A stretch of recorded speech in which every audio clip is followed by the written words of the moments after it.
Hey everybody, this is Papa Todd here. Papa Todd Takes, Papa Todd's Locker Room. We're going to talk a little bit about tonight.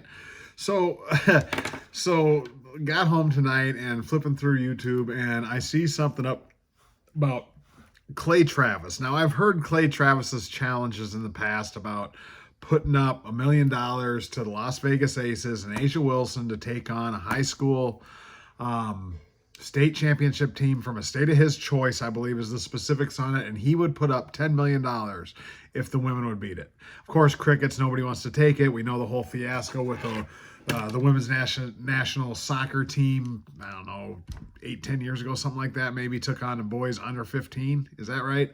Soccer team out of Dallas and lost. And I only know that because I remember hearing talk about it. I know the specifics because I happened to watch the Clay Travis thing. So I'm sure most people watch Clay Travis that are on here if you're following me.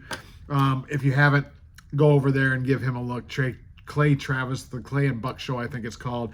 And by the way, for my stuff, if you guys like this stuff, if you guys enjoy me being an idiot on here and talking, click the like and subscribe buttons. It would I'd really like it. Really appreciate it, I should say. I'm trying to grow a channel here.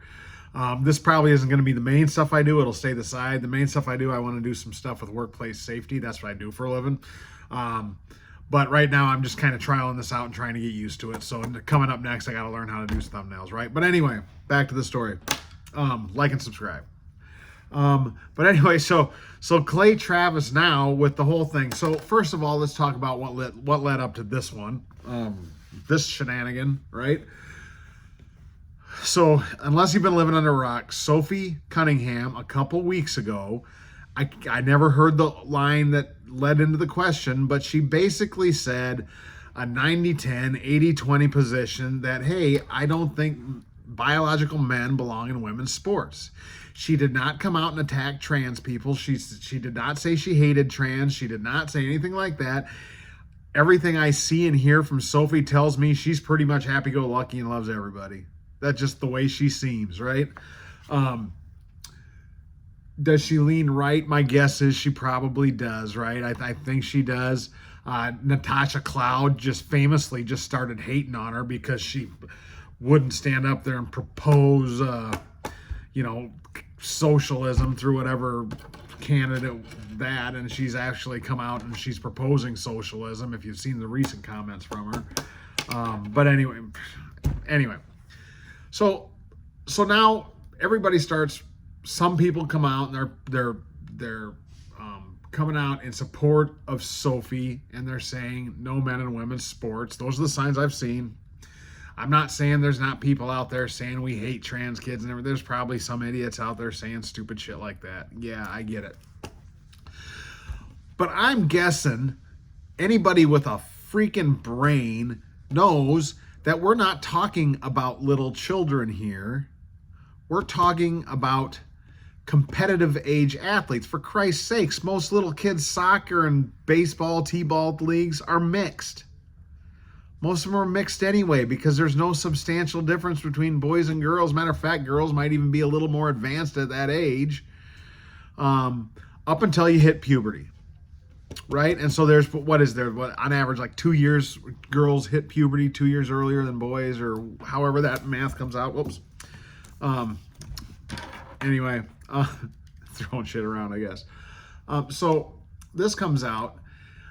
I think if you ask for clarification, pretty sure, like most of us that have this stance, we're talking about post-pubescent. We're talking about 12, 13 years old and higher when they start getting into competitive athletes, when boys start hitting puberty, start growing, muscle mass is getting bigger, bone density, larger heart, and I think heart and lungs, at least heart is pumping more. It is lungs too, right? Start pumping more blood, so they got the more stamina and all this kind of stuff. There's a million things. They have longer limbs. They have a 10 to 12% advantage in speed amongst elite men versus elite women. 10 to 12 advantage in swimming times. 15 to 30% advantage in upper body, like throwing type of stuff. It's clear competitive advantage. Well, they go on hormones, they lost. No, that barely affects some men. It doesn't reverse all of it. Pretty much all the science says it doesn't reverse all of it, and it's different in every person. Some people it does have a reduction, a significant reduction. Some people it doesn't. Are you going to measure all that? You can't. As far as I'm concerned, I don't think they can measure all that stuff, right?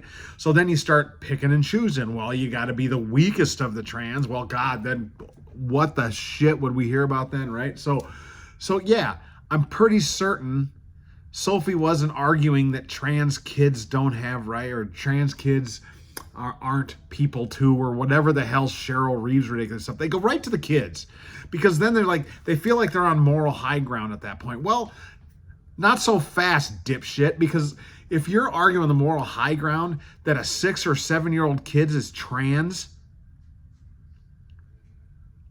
we have an issue there too. Kids might be confused. Kids might be pretending because all their brothers and sisters and cousins are that way, or because their best friend is a girl and they like to dress and everybody coos and ahs and everything like that. Right?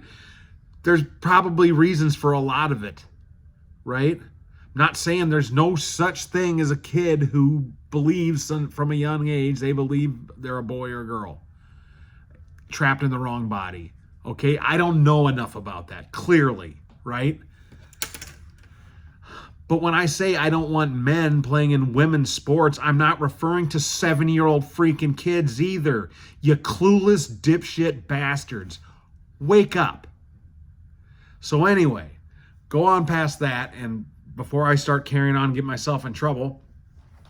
So Clay Travis now comes out and he says, I'll put up $10 million. I'll get an all trans women team. I will only hire trans people for this. $10 million, I'll open up the thing. He's gonna start up, and this guy's got the money to back it up, so if they allow him, he will do it. And if that team, if he offers to pay them right, but only if they win, right, the bonus structure's high enough, the women's teams won't stand a chance. It would be a year one victory. National championship.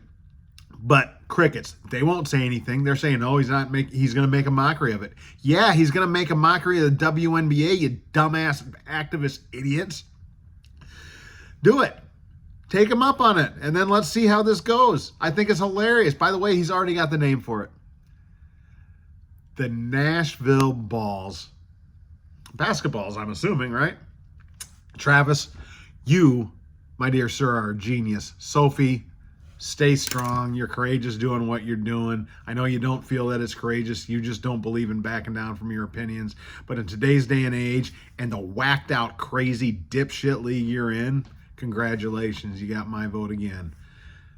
Papa Todd out.